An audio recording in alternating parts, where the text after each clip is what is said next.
Howdy, folks. Happy Wednesday. Happy hump day. We have game 5 of the Stanley Cup Final, we think, unless the weather interrupts. It doesn't seem like it's going to, but it's okay now. It's just, you know what it is? It'll just be tough for people trying to get in who don't live in Tampa if they had some flooding, and you may not be able to hang around the building that much if it starts raining. I think it's not raining at the moment, but there's a possibility of rain and high winds still. So, but the game's going to go on. Yeah, we'll talk about that later in the show, but we'll start off with the pre-show. Go ahead, Russ. All right, so let's talk about Mother Nature. Mother Nature actually stepped in and may have saved the ratings for the MLB All-Star Game, and that's because yesterday Jacob deGrom was supposed to pitch, and then they were going to jam him back in on Sunday right before the All-Star Game. So then this way, not only would he not be able to pitch in the All-Star Game, he wasn't even going to go. He was just like, you know what? I appreciate being on there, but I'm not even going to go. Peace out. Right. But the idea is, in other sports, you really are supposed to go unless you have an injury. He doesn't have an injury. But yesterday, when the Mets got rained out, that pushed his start a day. So now there's no way, the way he's been this year, as far as having these little hiccupy kind of things, not an injury.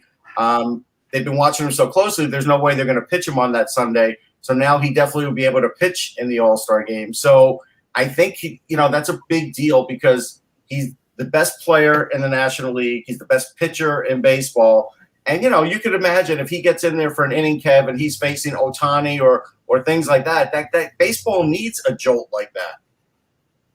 Yeah, plus it's just wrong. The baseball All-Star Game is unlike, the NHL All-Star Game or the NBA or the Pro Bowl. It's legitimate competition. It's something that a lot of fans look forward to. I know I like it. I don't like the fact that they're all going to be wearing the same uniform. I always like it when they were all dressed in their. I agree with you on that. Yeah. So I just think it's bad precedent if the Stars are going to start talking about, I'd rather have the time off and all that. And the Major League All-Star Game is still a big deal. And I went to a lot of them. I used to take my son. We would kind of travel probably for about a 5-year span. We went to, several of them, and they're always entertaining, guys. That's one thing. It's hard not to play baseball. Ken, I agree. I'll give you my best All-Star Game story. It's the year that Bo Jackson was debuting in the All-Star Game, like literally 20 minutes before the game, 15 minutes, my mother's like, you've got to pick up a pound of roast beef for tomorrow. And it's just like, like perfect timing, right? And I worked at the deli down the block. So I ran in there, got the roast beef, and chopped off the tip of my finger because I rushed it. So then I go back, and I slammed the roast beef on the counter to my mother, and she's like, what the hell happened? And I'm like, I don't want to talk about it. And I still made the start of that All-Star Game, but that's how badly I wanted to watch that All-Star Game. Yeah, I guess so, if you cut off the tip of your finger. Am I still delayed, by the way? No, you're fine. Now you're good. You're good. Okay, all right. But it always meant a lot to me. It did. Okay, I got a couple things. One, I'm glad for once Michael Cohen in the chat reminded me of something good, not something bad. The great director Richard Donner passed away yesterday, and I mean, this is a guy who I think is underrated in terms of like the cavalcade of great directors in Hollywood, because this is a guy who directed not only Lethal Weapon, but Superman. And a really good Mel Gibson movie called Conspiracy with Julia Roberts. A number of really good movies. One sports movie that I don't know if any of you saw was one of his first movies. It was a basketball movie called Inside Moves. I would say. David Morse, and it's an early movie. It does a lot of character actors and not. I saw Goonies, obviously. Goonies as well. But I mean, just a really good director. I thought his name. Oh, that guy! I may have seen that movie. Yeah, Inside Moves. Yeah, I may have seen that. It's really good. I mean, it was made I think in 77 or 78. So it's only dated. So, but I wanted to bring that up. But this I want to bring up because. Well, hold on, dude. The one thing I'll say is the first Superman, I was super into that. Like that was to me, it was amazing because we had always been watching George Reeves on TV and sort of laughing at the way he would crash through a wall, which seemed like the wall was made out of styrofoam, and the bullets were bouncing off him. But again, that was 50s and 60s, and it was laughable. But when that first Superman came out, that was the best we had ever seen any character, any superhero flying. And Christopher Reeves had it all going, the hair and everything. So I really did enjoy that first Superman a lot. Yes. And we lost Kevin there for a second. And Goonies was great too. Goonies was a fun movie. Yes. Yeah. A very young Josh Brolin was in Goonies, and he's always reminded of that by actors he acts with, because it's I think Goonies in part was had something to do with Spielberg as well as Spielberg. I think either did the screenplay or something like that. But it was Sean Astin, Corey Feldman, and Brolin, and so and the two of them, Astin and Feldman, obviously were big time kid actors, and then Astin went and did all the Lord of the Rings, or one of them. Yes. The other thing, and I hope Kevin comes back in quickly here because I want to show this, and I just want to say, okay. John Matuzak was in that. How about that? I forgot that. In what, Goonies? In Goonies, yeah. John Matuzak, the very dirty player from the Raiders, from the Oakland Raiders. Wasn't as dirty as Alzado, but oh, he was close, man. He was crazier. I think he was more crazy than dirty. I think that's fair. Matuzak was great in North Dallas 40, the football movie, as the crazy offensive lineman. Yes. Okay, great. Kevin's back here. I'm just gonna wait till he comes in. Okay, Kev, I had to save this for you because I know I'm an old fogey. I know I'm a traditionalist. I like hats the way they're supposed to look, and hate jerseys or uniforms that don't at least honor history. Okay, this, and I'm going to share it on the screen here. This is an abomination. New Era has come up with new baseball caps. I don't know if this is for the All-Star game or what. No, it's not the All-Star game. The All-Star ones are better than that. But look at this hideousness. You've got the regular emblem, and then they put the name over it in different fonts. Somebody had a lot of time on their hands. They really did, because this is disgraceful. Yeah, I don't like them either, to be honest. I've seen those, but I think back, and I'm sure Russ went through this, maybe even you did. When I was young and a lot of our music was different and everything, I always vowed that when I got old, and that I wouldn't say to young people who, might. So if a young person wants to wear those caps and they think they're cool, so be it. They're just not my cup of tea. But I'm not going to be that guy. I want to be that guy. That's because I'm old and I'm a traditionalist, that I'm going to make fun of somebody because they like things differently. So, but I'm just showing this stack. But this is the problem. If I was 12 years old, I would think these are ugly pieces of crap. I don't. And this is New Era. But you're not. You're not. See, the thing is, you're not. And it's today's 12-year-olds are different than we were when we were. Could you imagine Mrs. Ogello taking Mike to Stride Right for some sneakers, and he's like, "I don't want to wear those pieces of crap." I could see him saying that at 12 years old. I could too. I really could. I bet he was.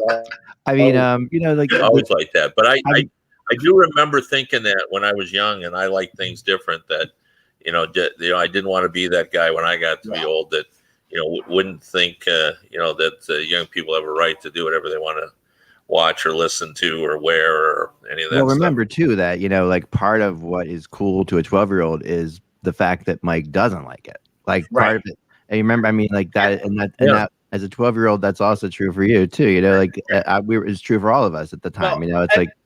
At 12 years old, I was miserable. So there you go. Well, hello, everyone. Hi, everyone in the chat room. Thank you very much for the kind welcomes back. I have had a journey. Let me tell you, folks, I've had a journey. And it's night. I'm finally back at my home office. After my trip, I got a horrible stomach virus, which I'm still fighting off. But I got a bacteria in my stomach. Lost 21 pounds since I've seen you guys. It's a hell of a way to lose weight, It's the worst possible way. I was gonna say to lose weight. send me that stomach virus. It is. I mean, the only positive you can think of the whole time, Mike. That was what I was thinking of the whole time. It's the only thing I'm like thinking of. Man, I really wanted to lose weight. This is the only positive I can possibly take out of this horrendousness that I'm losing weight. But so now I got to trustfully try to like lose a little bit more and just get myself in shape. But oh my gosh, I got really bad one. My 3-year-old grandson was in a hospital for several hours on Monday. It sounds like he has a very similar to what you had. He couldn't keep anything down. He's been home. They sent him home, but today, just before we went on the air, my wife said that he has to go back to the ER. Basically he's dehydrated. He can't keep anything down. You have to drink, and my wife was like, raving about it. There's a point where we were in California. We had to send our children home alone on a red eye. My wife stayed with me, and our kids are they're 16 and 19, so it's not like there's impossible for them to get home on a red eye. They did it, but oh my gosh, it was just so she stayed with me for 2 days. I didn't eat for 5 straight days. I didn't eat anything except for just like the medicine that I was being given, and like but she was forcing me to drink constantly, and we got in fights. I would cut it. See, for that diet, if I knew I could lose 21 pounds, but I couldn't eat for 5 days, I would go, you know what? I'll settle for losing like 12 and a half pounds and not eat for like 2 or 3 days. I cut it in half. Yeah, I try. It doesn't work that way, Ross. It just doesn't, and and it's not just the diet. It's just the feeling horrendous. Like literally, the only time I was not miserable was I was sleeping. So just like sleep as much as you possibly could. See, the only problem with that is I after losing the 21 pounds in 5 days, I would need to lose another 21 pounds to get to like my target weight. So I don't think I could do 42 pounds in 10 days. So yeah, I'm still like, that's about where I am. Like I still want to lose about another 15 pounds and I'll get to where I want to be. But yeah, but you need to get stronger first. Actually, you know what you should do? I had a similar thing happen to me years ago when I was in the hotel business, got sick like that for a couple of weeks. And I got back on like the exercise bike. I went and actually, you had to sort of re-strengthen your muscles because you didn't do anything. I do. Like I get tired doing the stupidest of things, Right. Like, so you need to rebuild yourself up a little bit. Yeah. So it's been really hard to focus, and you guys have done a great job covering everything. Oh, glad you're okay. Did I freeze on you guys? No, we got you. Okay, good. We were getting ready to do a host search, but other than that, froze on me. Sorry about that. American Idol hosts. Yeah, I'm frozen together. I'm frozen up completely here on me. No, you're not frozen. No, okay, cool. Okay, all right. Yeah, so let's get talking about hockey because I'd love to talk about something besides this. Do the intro. It's the 7th. All right, thank you very much. Hello, Hockey World. It is Wednesday, July 7th. Happy birthday to my mother, 75 years old today, by the way. Happy birthday. Hello, Hockey World. It is Wednesday, July 7th, 2021. I'm Michael Agello, and will the Stanley Cup end tonight? I'm Russ Cohen from Sportsology. Kevin Allen from HockeyBuzz. And I'm Eklund. You're watching HockeyBuzzcast on HockeyBuzz.com. This is the podcast that comes every Monday through Friday to fill you in on the comings and goings in the hockey world. And it's interesting, Mike, that you say that because I think the other 29 teams are desperate for this thing to end. And because there's a lot that has to get done. And I'm not saying they're not, they haven't figured it out, because they've definitely been figuring it out behind the scenes, of course. But also that the way this is written this year, that 24 hours after the cup is raised, I love this. It's like it feels like a treasure chest. The buyouts begin. Yes, but 24. Thou shalt not buy out anyone until 24 hours after the cup has been raised. So at the second the cup is raised tomorrow night, we all have to like hit our botch. Okay, or tonight. I mean. So what you're saying is on the 9th, Mikko Koskinen should be renting a U-Haul. Well, and it's crazy, the whole thing, and he's one of the ones we'll talk about today. But we'll talk about buyouts today a little bit and other things. And teams are doing stuff behind the scenes. Like I when I finally came through the last couple of days and got to call people again and talk to people a little bit, I did find out that there is another thing. And there's also this thing going on, I think. No one will say it exactly because it would be against what's going on, but that the NHL doesn't want anybody talking about anything with Seattle until this is done, right? Until the Stanley Cup is over. So we've heard little leaks. And Seattle doesn't exist. Right. So and this happened, if you remember, it did, and we should have remembered this. It happened with Vegas too. Like there was a complete silence about anything with Vegas until the Cup, and then there was suddenly, then you start hearing about the side deals, and sometimes the side deals don't even get mentioned. Sometimes you don't even know what they are. We learned the side deals, the way that they're reported, Kevin, isn't the side deals are not really reported necessarily sometimes, right? Well, yeah, they did with Vegas. If you remember when they announced what was going on, they explained that, that they got other assets in the deal and all that stuff. So we'll hear it the night of the expansion draft. But, following up with what you said, I've been calling people and asking because obviously I have a little different mandate now. I've been talking to people about trades, and all of them have said the same to me. You can't talk about trades to us because nobody can make a trade right now because we all have our protected list that we've sort of got figured out now unless we have issues. So he said GMs are calling me and trying to move someone, and I said I can't do that because then I would lose them in the expansion draft. Right. You can't because they're pretty much kind of all set. So they before I was saying that Ron Francis probably wouldn't get as much as Vegas, but what I'm finding out is people don't have room to make the trades to take those players that I thought would be traded because they've got their own protectionists. So, they may have to, let's just say Matt Dumba. If you're going to trade him, there would be a lot more teams if it were after the expansion draft. Right. So they may actually have to go to Seattle and say, okay, what will you give us to not take Matt Dumba so we can trade him later? Right. Essentially. Because it's a very difficult kind of situation. And then that GM's got away, can I get enough to make it worth my while to pay off Seattle not to take my guy, so.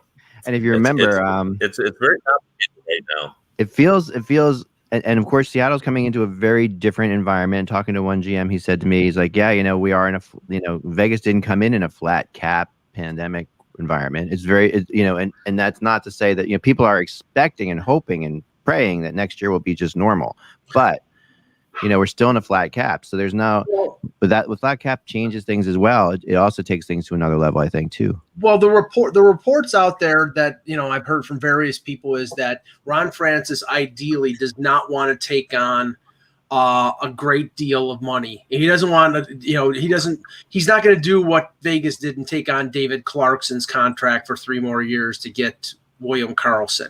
That's what it ended up being the price. Now the thing is that the Clarkson ended up on LTIR, so the cap hit was there was no cap hit because he was on LTIR, but they still had to pay Clarkson, and Bill Foley didn't have. They'll do it again. I think they do it again though, Mike. What's that? I think they do it again. Right, but sure. But what I'm saying is Bill Foley was willing to do that because he would pay the $5.25 million that Clarkson was owed. I don't think Seattle is of a mindset that they're willing to take on that kind of money because even if it doesn't count against the cap because of LTIR, they still have to pay the player. Right. I just don't get the feeling they're going to get involved in much of that at all. It doesn't seem like it's in Francis's nature, honestly. No, is it going to be a different kind of? Is it going to be more of your standard expansion team then? Do you think that we're going to see? Yes. Yeah. I hope not, because then they won't be competitive. Right. What I'm hearing is I don't think people kind of know what's happening yet. But wouldn't it be funny if it's not the ownership, but it is, as Russ just said, Ron's personality. Yeah. Right. Ron was a conservative general manager, and maybe he has said to ownership, I don't really want to do that. I want to have, my salary cap free of entanglements. That once we get going, I want to be able to compete, extra hard for free agents, and I'm going to need all my cap space. So I don't really want to take Tyler Johnson's $5 million because I don't think he's worth that. I don't know that that's what he's saying. Yeah. Right. As Russ said, his history is that he's very conservative. So the owners in general run the show. We do know the owner in Vegas, right? Who is obviously has been aggressive since the beginning, wants to win, is an older guy. Has like very Ed Snyderish type aspect to him, I think. Yeah, but he's much older than the Seattle owner. Right. So I mean, does that push that? And then I tried to go back and remember like how Francis, the team he built would be the Carolina Hurricanes, right? So you got to go back a little bit when he was a general manager and remember how did he build that? What did you think of his general manager style, Kevin, back then? As with the Carolina Hurricanes. Well, I mean, I thought he was an effective general manager, but what I remember is that he wasn't Jim Rutherford. Right. By that I meant he was not a guy that was, turning over every rock looking for an opportunity to make a deal. Right. So I think that's the way, why we have this impression that he won't be doing all that. But, I think we're going to have to see. And as you pointed out at the start of all this conversation, people don't really know because we're not really talking yet about the Seattle crack. And we want to wait until you do the cup. And then all of a sudden, we'll probably hear more, and we'll probably have a more general idea of what they're paying for, to prevent Seattle from getting players they don't want them to have. Oh, for sure. And we're gonna see that quickly because I mean the list has to be put in by the 17th. It is, and that's right. But even after that happens, I guess so. If a trade were to happen. Is there a trade freeze after the 17th? That's what I was curious about. Because I imagine there's a partial trade freeze because in case a guy is on the list, unless you could update the list. I don't know. Not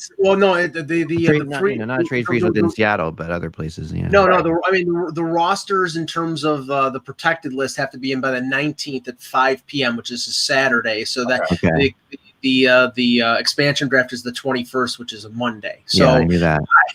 I would think there would be some sort of freeze between. Yeah, there has to be. Yeah, there has to be. Yeah. Once your lists are in, that seems like that would be it, right? So, and I don't know if we know all the deals that Vegas made before or not. Still, like to this day, I still feel like there could be some because not every deal is necessarily a paper transaction in this situation too. There's situations where a general manager says, "I'm not going to take that guy." There could be unknown quid pro quos. I mean, that's possible. But just to go back quickly to what Francis's record, he became director of hockey operations in 2011 in Carolina, and then GM a few years later. And during his time, Slavin in the 4th round, Elias Lindholm and Pesce in the 1st and 3rd round in 2013, Hayden Fleury, Lucas Walmart. I mean, they got players not only with their top picks, but they got players with lower picks. Hanifin in the 1st round in 2015, Aho in the 2nd round, Nicolas Roy in the 4th round. I mean, you get 3 NHLers in the top 4 picks in 2015. That's pretty damn good. So I mean, he has a good draft record.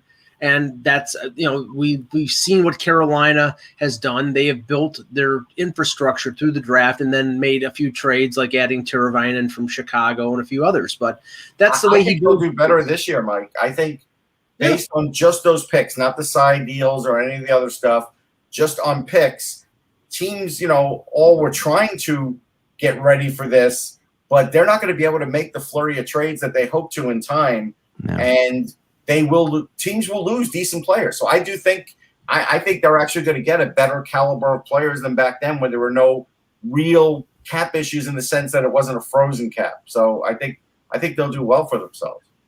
Oh, I think so too. So but let's talk about some buyout possibilities because that's definitely what we could now and we will get into the game tonight, of course, but I think that we need to talk about some of this stuff first because if you're buying a guy out, then you don't have to worry about anything. Right. You don't have to worry about buying them out. And buyouts are or anything. They're interesting on 2 levels. One, for me, always they're fun because one you get the buyout, which is that's the interesting thing to talk about as it happens. But then you have a player who's made a lot of money already that year, who's on the market, and this player might not have been a good deal for the team that had them, but that doesn't mean they're not an NHL player at all, and that doesn't mean that they're not willing to sign somewhere for pretty cheap because they have already made their money.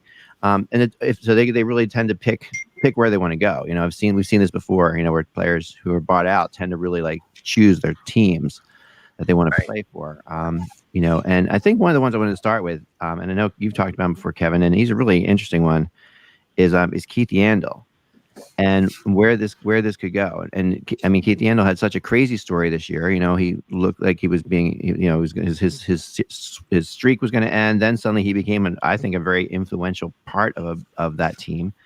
Everybody loves him in the locker room. He's a great guy. And I don't know if everybody loves him. a lot of people do. Keith Yandle, I don't think was universally loved with the Rangers, to be honest. I hear more positive than negatives. I don't know. Okay. But yeah, I mean, maybe you might have. Yeah, obviously you have different. You've heard different things. And he, and there's a guy who is making a lot of money. Florida, I wonder, has he won over Florida? Yet you're still his name. You would think he's won over Florida, but I can't get any indication as to whether or not he really has won over Florida or not. What do you think, Kev? Has he won over his teammates? Or has he won over Florida to the point where they won't buy him? They won't consider buying him out. That's like. Oh, I don't think they will buy him out. That's what you're asking. You look at it, and I think he's still tradable. Yes. He has value. He can run a power play. He still can produce numbers, and those guys still are hard to find. And he's only got 2 years left, right? Yeah. Correct. Yeah. 2 years. What's his buyout? I just checked it. Okay. His cap hit 635 for the last 2 years. If they bought him out, they would save $4 million in year one, but only a little over $1 million in year two, and then the following 2 years it's 1.2 million. So they would save this year, but I don't think they're like a player away this year. Right, if they were a player away, it'd be a good move. Otherwise, you're right. I would think that this situation would lend itself to Bill Zito retaining $1 million and a half on a team that might be up against the cap that's looking for a power play quarterback and making a deal that way. Otherwise, if he buys him out, he's taking too much. Too much. I agree with you, Mike, but at the same time, last year, there's no question that Zito tried to move him, and last year he was, way less valuable, of course. Well, he also has a no movement clause. So the other reality is that he basically said that he would only, from what I was told from very good sources, he would only go to Boston to play. And I don't know that that's going to change. Like I don't know why Yandle would change that right now. They're not paying $6 million for him. They're not. Yeah, right. No, but why wouldn't he change that? Now he's had, he's gone through all that.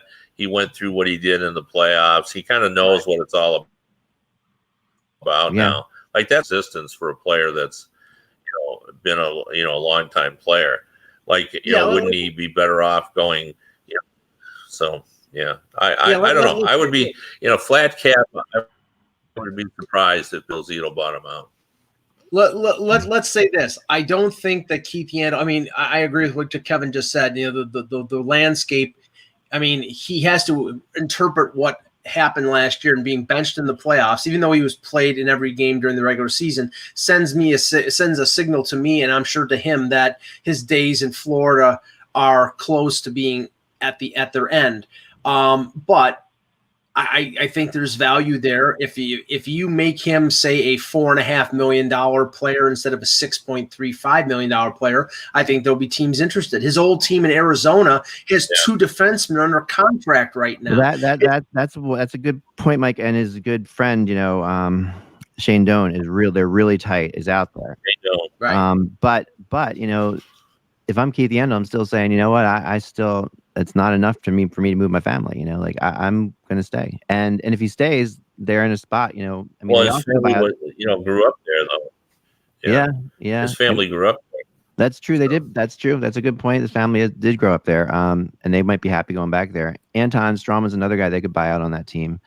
Yeah. I don't think Strawman, I mean, someone would take him, but he's not like really wanted at this point. Someone will just do it because they need a defenseman.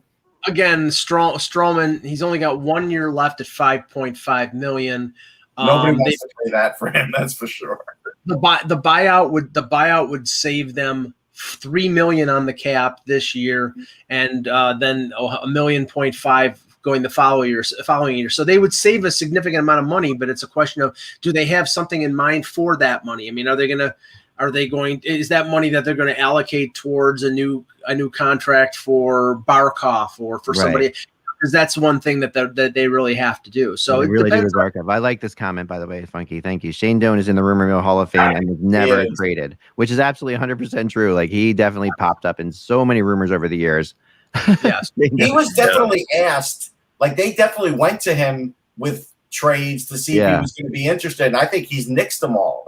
I think so too. I think I felt like the closest it ever came, I might be wrong about this, was his connection with Fisher in Nashville, and that at some point that could have happened, but it never quite happened. It just felt like that was the one place that he might go, because Fisher and he are super tight from what I've been told, but it never happened. Well, I'll give you a name that has been constant on the buyout rumor mill, and I think now it won't happen, even though he's actually healthy this year and is eligible to be bought out, because in previous years he's been hurt, and that's Kyle Oposo. The reason that he won't get bought out by the Sabres is they may not have anybody left. I mean, if they trade, they need a $6 million cap. Well, and he actually played better for Graham. He did. But if they trade $10 million in Eichel and 5.75 or 5.4 in Ristolainen and whatever Reinhart makes, he's an RFA, so he doesn't count really against the cap. They're going to have trouble getting to the cap floor, so they're probably going to keep him because they need his $6 million. Oh yeah, there's no question. A couple of candidates to be bought out in Detroit. Richard Panik, I think there's a chance there. Okay. I think not that they need the cap space, but they need the roster spot. They got younger players. They're gonna. So I don't know they'll do that. And then Nielsen, they don't save much money, but again, it becomes they need to be able to have spots for the younger players to play. So I would look at those guys as potential buyouts. So they're right up against. I'm not sure they're going to do it. They're right up against the 50 roster number. Isn't it 50 or 50? Well, no, they just need a roster spots on the roster to play. Yeah, right. Playing. So wow. Yeah, that's I mean, I think that now the other one you mentioned earlier, Mike, and I think that he's a really interesting one to mention is Koskinen, right? So it really feels like it's going to be hard for them to do that. Go ahead. What will cost a Mike ton? I'm looking up right now, but I believe that he's a $4.5 million cap hit for the next 2 years. That's a great signing. Yeah, I mean, it was for next year, just next year. I'm sorry, was he a good signing? Come on. No. Okay. He wasn't. You can tell Ken Hitchcock I said that too. No, I just remember. I'll tell Ken Hitchcock if I see him. I know. You can tell him. Please go up to him and tell him. Tell him I'm mad at him. So $4.5 million cap hit for next year, and then he's a UFA. If they buy him out, it's a $1.5 million cap hit for next year and the following year. So they save $3 million on the cap. They can put that towards a legitimate starting goaltender. And they're probably going to re-sign Mike Smith. That's the rumor out there. If you want Mike Smith as your backup, fine. If you're bringing back a 40-year-old Mike Smith to be your starter, give me a friggin' break. We're really going to be hard to open that building with Koskinen and goal. We have to ask Kevin, can you unlock the mind of Ken Holland? Because he did this with Jimmy Howard multiple years. Now he's doing it with Mike Smith. There's a pattern here. Yeah, no. And you would think, he's a former goalie. Right. Yeah, right. So you would think he would know goalies and, have a better handle on it. But, there's been lots of run there that the Oilers are in on, trying to get a goalie. So, it would make sense that they will buy out Koskinen. I still think, though, unlike in other years when, we had a gap, I think this flat cap is going to discourage people from buying players out where every $1 million is going to count. We don't know how long this cap is going to be flat. Yeah. So, they're going to have to be a little bit careful. I don't think they can go willy-nilly on the buying out of players. I think they're going to have to really weigh it where, because in 1 other million, words, if they're you 2 million. get something out of them, you may not want to buy him out. Like, that's why the Flyers probably won't buy out Gostisbehere, because they could get something out of him. It's just he's not a great player, but it's worse to give him to somebody else for $1 million and you have to pay it and you don't get the player either. Yeah, then you've got to replace the guy, so it's just a little more complicated. Like, I'm sure there'll be some. That's why, we have I've seen a lot of discussion about offering sheeting people again, and this comes up every year, but for it to come up now when we have a flat cap, like, and people make the argument, well, teams won't be able to do it. Well, yeah, but you're going to have trouble fitting it in. So, I mean, there are some teams that can do it. I mean, the Red Wings are going to have tons and tons of money. They could do that, but it's still going to be difficult. Sheet anybody. I don't think he would do it. I mean, but Funky says in the chat room, like, Ghost cleared waivers. Why would a team trade for him? That has not the waiver clearing thing has nothing to do with trade. That's just pay. It's because when you put somebody on waivers, the idea is, will somebody take him without you having to take anything back? And that's the reality. Is that's the difference. So like a trade. Gosh, the Flyers still tried to trade him after they put him through waivers. Right. Adam Henrique was placed on waivers. Yeah. Paul Byron is placed on waivers. The reason they were placed on waivers is because nobody was going to pick up somebody with an over $5 million cap hit or a $3 million. Was placed on waivers. But if Gostisbehere was an unrestricted free agent, somebody would pick him up. Like he's not like a guy who wouldn't be grabbed by somebody if he was unrestricted. So it's not. He's still a player that can play in the NHL. Russ, the difference with Nedeljkovic is that his salary, I think, was under $1 million. That was legitimately a risk because he could have very. But these other players, these players with big salaries, I'm sorry, there's no way that Bob Murray in Anaheim or Mark Bergevin in Montreal thought that they were going to lose Adam Henrique or Paul Byron on waivers because nobody other than teams like Ottawa and New Jersey and Buffalo had the cap space, so they were safe. You could do it with impunity because their salaries. Yeah. Sorry, here's the bigger question, and I don't know if we know the answer, but this is supposed to be the year Ottawa competes. This is all before the pandemic and flat cap and all that, but this was supposed to be the year that they were going to compete. Do we think that Ottawa will compete this year? No, I don't. I don't agree with you guys. I think they will. I think that what we've seen, you guys are underestimating the power of youth in the NHL. Like there's. No. We're not underestimating that because I mean, okay, as much as people would be surprised me covering the Leafs that I'd be complimentary of the Ottawa Senators. I love the talent that's there. Kachuk and Batherson, Thornton. There's a lot of good young players, and they on defense they obviously have Shabbat, and you've got Bernard Docker and Brandstrom and Mete, and not enough on defense though, and Sanderson coming. So, but the problem is, Zach, is Eugene Melnyk going to invest with the cap space that he has, invest the money to sign more players to make them competitive? And my answer is no freaking way. I think he's going to, he'll sign Kachuk. If he's smart, he should sign Kachuk to an 8-year deal. He probably won't be able to get him on an 8-year deal, but he's going to sign his young guys to either bridge deals or long-term deals. Right. But the question is he go out in free agency and make deals or trade draft picks for players and take on salary? You'd have to show me that Melnyk is going to do that, and Dorian has the go ahead to go ahead and do that. They have $28 million projected cap space. Yeah, here take on the Senators. I recently looked at their roster because I was writing about. I was doing a piece about. Teams that could be dramatically improved, and I was going to put the Senators, and then I looked at their statistics last year and their roster this year, and I realized as much as I love their young talent, there's not enough of them. When you look at it, they're just not deep enough. Like you're not getting better in a vacuum. The teams around you are also improving. I just think they're close, but they're just not there yet, and I don't love their goaltending. Right. I don't know. I think if I could put, change goalie and put a goalie in there, I might feel better about it. But I just think they're close, and I think we're all bullish on them, but I just don't think they're there. It's a tough division.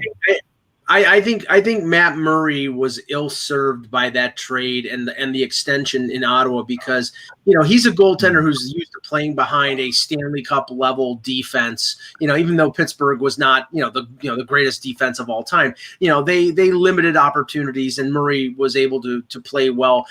with Ottawa, you have a young team learning how to play. Their defense is not particularly good. He faced 40 shots a lot of nights, and he's had trouble with durability. So I don't know whether he is the answer in goal. I mean, honestly, Russ, if they had a pick in that part of the first round that the Swedish goalie who is at Wallstedt is there, I would take him because they don't have. Honestly, they could take him. I still am bullish on Joey Decord. Now, if they don't protect Decord, he could end up in Seattle. And because they have Matt Murray, and if they decide they're going to protect him, I wouldn't protect Matt Murray, but they might.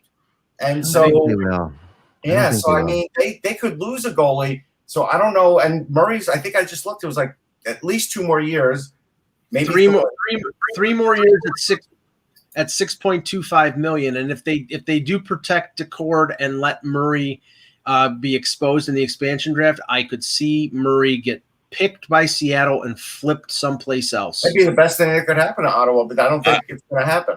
I think Seattle would pass on Murray. Yeah, I do too. I mean, I hate to say that because I didn't mind the trade when it happened. I thought, well, you can get him back on the right track, but we all were kind of fascinated by that North Division. So, I think we all kind of watched a lot of those, and I loved how the Senators played in that division. But I never loved Murray. In terms of how he was playing, I was thinking, boy, if they were a little better in net. So, I mean, I agree with what you're saying in terms of Seattle picking him to keep him. But if Ron Francis has somebody out there who says, "Oh yeah, I want Matt Murray at $4 million. How about you pick him? I'll give you this guy and that guy in a draft pick and flip him to that other team," then I think that that's a possibility. And the team that I have in mind, obviously, since he played junior at Sault Ste. Marie, would be the Toronto Maple Leafs. Yeah, I think Toronto and Edmonton both like Matt Murray, actually. But I think that would make some sense. But I also think that there's going to be somebody really good to pick up off of the Ottawa Senators roster. Like Russ was saying, that's going to make them not want to take Matt Murray out of there and make that kind of thing. Well, they have a lot of young players. I'll while we're talking, the one on his resume, and we all know how important that is for teams. So I think maybe Francis looks at that, and that would be a possibility that he would see that, because then, frankly, and I've gone through the expansion, I've looked at it pretty hard, and I don't see that there's a lot of. Like, I'm not excited about the goaltending that will be available to Seattle at all. People are saying Jake Allen. Jake Allen is going there. That's what I've been told. Jake Allen, Braden Holtby. Right. Jonathan. I mean, I think LA is going to protect Cal Peterson and not Jonathan Quick. Yeah, but I don't know. Do any of those guys Can you turn around and trade Braden Holtby? Yes, I think you can. Kev, it all depends on whether Ron Francis will retain. In a deal way, I think Holtby was making $4.1 million. He's got 1 year, $4.3 million. He's got 1 year left on his contract. Seattle's not winning the Stanley Cup this year. They want to get to at least to the cap floor. If he picks Holtby off of Vancouver's roster and flips him to a team that needs a goaltender like Edmonton, like Toronto, like a number of other teams, and retains $1.5 million and makes him a $2.8 million goalie, he's gonna get assets for him, and that makes sense for them. See, but with goalies, you really have to look at the goalie thing is so strange because there's different kinds of goalies, right? So even if a goalie is really good, like Matt Murray, I think if you're in a Stanley Cup playoff run or whatever, is somebody that he's a competitor. Like you put him into that, but in Ottawa last year, knowing that team wasn't going to make it or wasn't going to go anywhere, you see like a different kind of Matt Murray than we're used to seeing. But then take a guy, but throw him in Seattle, and that's not a competitive situation necessarily. But then take a guy like, I always thought like Luongo was this way, Marc-Andre Fleury is this way, guys who love to get pounded with shots. Yeah, are you those telling are the goalies you want to get in Seattle? You want to get a goalie in Seattle that likes to get pounded with shots and can just make a ton of saves. Are you telling me that Matt Murray wouldn't be an upgrade in the goaltending situation in Carolina? because I think he would. No, I mean, that's the kind of team that's time he could thrive on, because they're probably a playoff team, and they're looking, you're looking at a situation. Yeah, I agree. I mean, you need to put him on in a competitive situation. There's some goalies that just don't do well when they're, and we've seen what Matt Murray can do. We've seen his his stone cold heart when he's in competitive situations as a rookie. I'm going to add a goalie to the mix. Okay. And this so happened. Eklund tried so hard to get Kemper into the trade market for how long would that go on? A year and a half. Yeah. Eklund would say to me, "What are you hearing about?" He'd say, "I'm hearing that he's available," and I'd call my very good source on what goes on with the Coyotes, and he'd say, "No, we have no interest in moving Kemper." Well, now I'm reporting there is interest in moving Kemper, so Kemper will be. So you're finally going to get your wish. He's going to be able to go in, and I think he's a very attractive player.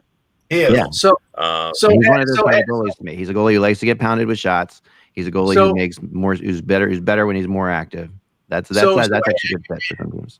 Add Kemper to Ekman Larson, Kessel, and Connor Garland. Who's going to be left in Arizona? I don't know. I don't know if it's going to be easy to move. Yeah, I don't think so either.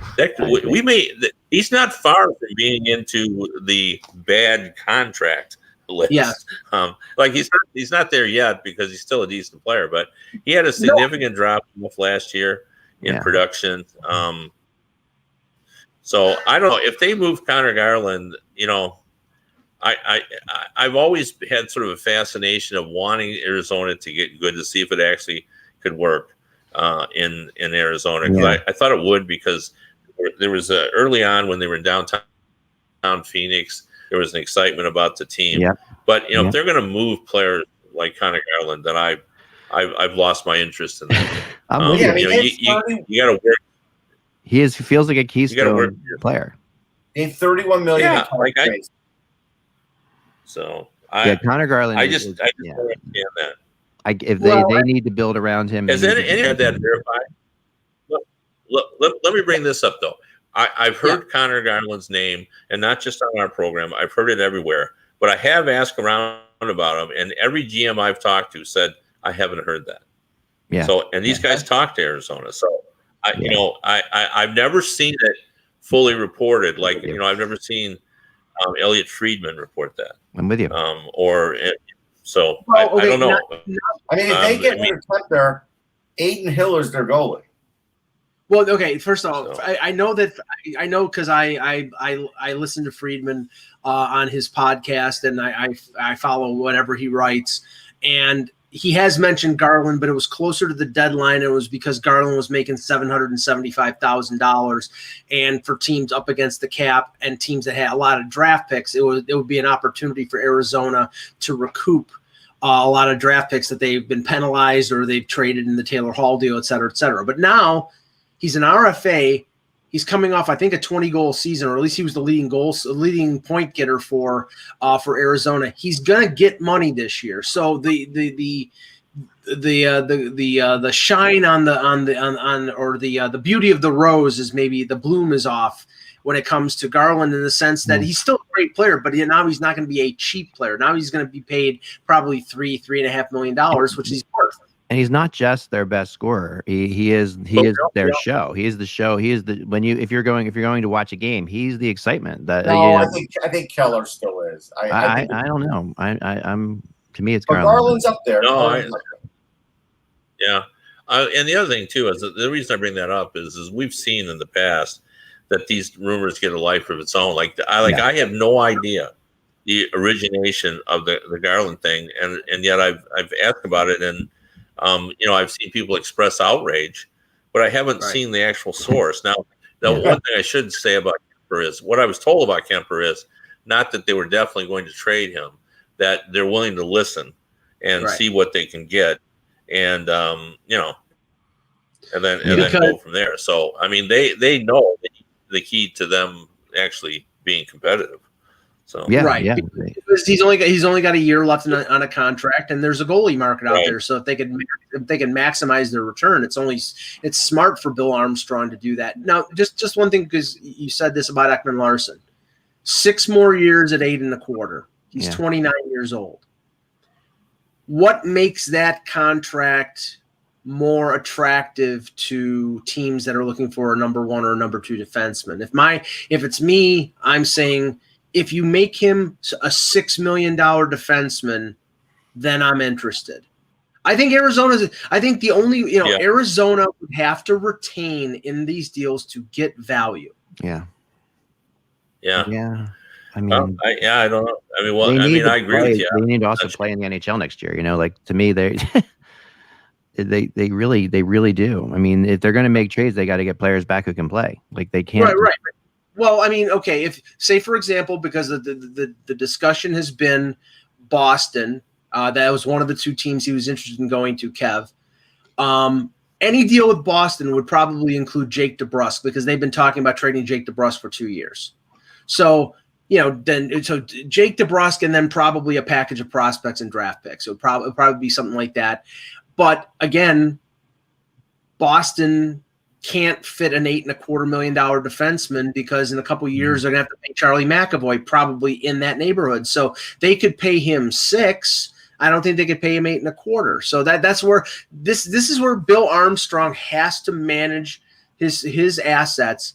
He's got assets. He's got assets that other general managers want. They may not be able to pay what they're paying them. So he's going to have to save money on Kessel or retain money on Ekman Larson to get the deals done. Oh, yeah. I mean, yeah, but the question is, if you bring it down to $6 million, can you then pretend it's a hockey deal and get a fair return? Or are GM still going to look at that as, you're trying to get rid of a salary, so what we give you is what we give you? Because I think they do have to get stuff back. So it's very hard for Arizona to be dealing from a position of strength in any of this. Like that's the problem. It's got to be a hockey deal. It can't be a pure dump deal. That's right. Yeah, it really can't be. All right, so let's get into the game tonight because we do have a game tonight, which is. I mean, I haven't talked to you guys because I wasn't on yesterday or the day before. But the incredible, just the shocking nature of how that game went down to me it's still ringing. It's just one of those moments still that what I love about the sport. That's just like that could happen. That Tampa could get a 4-minute power play, and not win it. It's still amazing to me. And I still feel like I'm in shock right now as I sit here. And I had some really fun discussions with Karine, who's in the press box there. And just like, she was just cracking me up because she's just like, I just felt like, this could happen. And it just was one of those things. Well, we talked about it yesterday, Russ, sure. and we had Joe Yerdon on the show. And Kev, the thing that threw me off about Tampa on that 4-minute power play is they really were playing with house money. They really could have just come out and just like opened it up. And they had 2 minutes and 50 seconds at the beginning of overtime. And they spent the first, I'd say, minute and 10 sort of cycling it through their zone, trying to gain entry, doing the drop pass stuff. It was really tentative. And I'm like, wait, who's down 3-0 in this series? Tampa should have come out with fire in their eyes. And I really didn't think they did. And then only late in that power play did they get a couple good chances. Yeah, and to me, I wonder if you guys agree with me. When I've watched hockey all these years, whenever there is a double penalty, a 4-minute penalty, I always cringe because the team that has that always feels it has all the time in the world. Yeah. There's no sense of urgency, and it's totally disruptive to what they do. They do things differently because they feel they got all this time. Yeah. So and I think in order to score on the power play, you need urgency. You need to move the puck crisply. Yeah. And I think they act differently. And just like it was just pointed out, they fooled around for over a minute. Yeah. Where if they had minutes, they probably would have been far more effective in getting the puck in. I thought it was just too much time. Like, and you're not supposed to get that kind of time. I mean, they needed to play like they were down by a goal, like they need to play like they're down by a goal and like to get up there and make this happen. But yeah. When I watch this, and I think you guys find this interesting and surprising. Astute hockeymen, most astute hockeymen I've ever met. Obviously, one of the greatest players in Russian hockey history. And he's very articulate about the game. This is the guy one time who got run over, and he was one of those guys that never got hit because he was so slick and he avoided it. So his teammates asked him, "What the heck happened, Igor? You got waylaid there." And he goes, "They must have had too many men on the ice." And everybody laughed. They thought he was making a joke. But the coaches looked at the video, and that's exactly what happened. And he pays such attention to how many people were on the ice. He didn't account for the guy that knocked him on his rear end. Right. And he was absolutely right. There shouldn't have been somebody there. Yeah. Well, so that's the kind of guy he is. He's very, very astute. And we were talking about overtime, and he said, "Oh, I just wish that in the Stanley Cup playoffs they would go to a shootout to decide it." And I said, "Oh, come on, Igor. You do not mean that." Like I said, that would be just as disaster. He goes, "Why?" "Oh, because that's a gimmicky thing." He said, "How gimmicky is it? One of the greatest sports in the history is decided on a shootout. The World Cup of Soccer, which is much bigger than our game, is decided on that." And I said, "Well, I don't care what they're doing in soccer. We can't do it. It's a horrible way." And he goes, "All I can tell you is this." He said, "When in a shootout, if we all took shootouts," he said, "it would be tense and it would be exciting and there wouldn't be luck involved." He said, "When I get in overtime, the way I feel is, it's just going to be lucky. Whoever wins it, it's going to be lucky." And when I was watching that overtime, I don't know why, but I thought all I could think of was what Igor used to tell me is that overtime is always luck. Lo and behold, Montreal wins that game. So I don't believe any of that, but think about it. Yeah, I like the shootout thing is such a funny thing because first of all, soccer is a horrendous way that what they do is horrendous in soccer.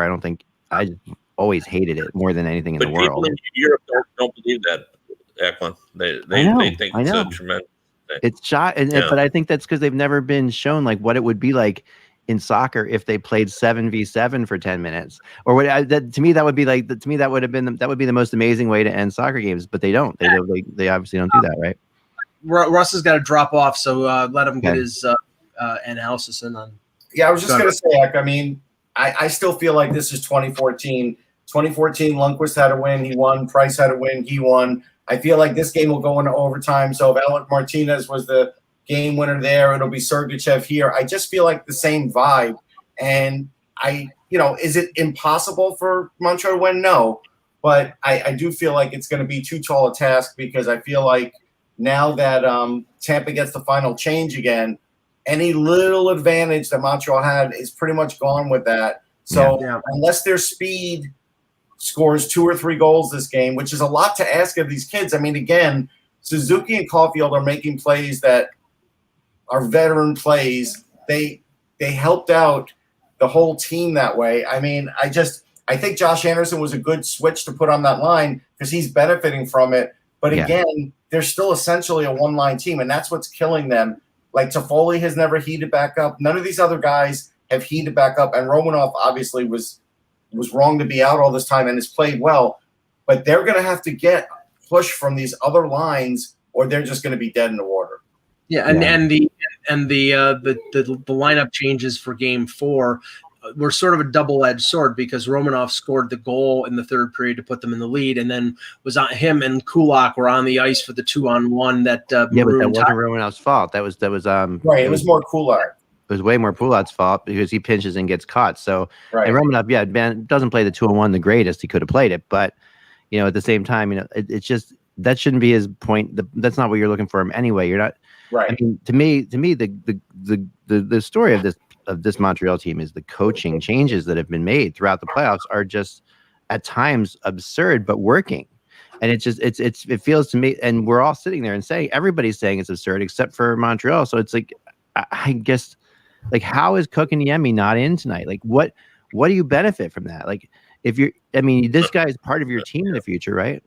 He's part of your team. So even if you lose, isn't it good for him to be on the ice and lose in the Stanley Cup Final game? Like, what is the point? I don't disagree, but it's not going to happen. How long have we all been fans of hockey, and how long has it been the practice that if you have a winning lineup, you're not changing it? The only way you're changing it is by injury.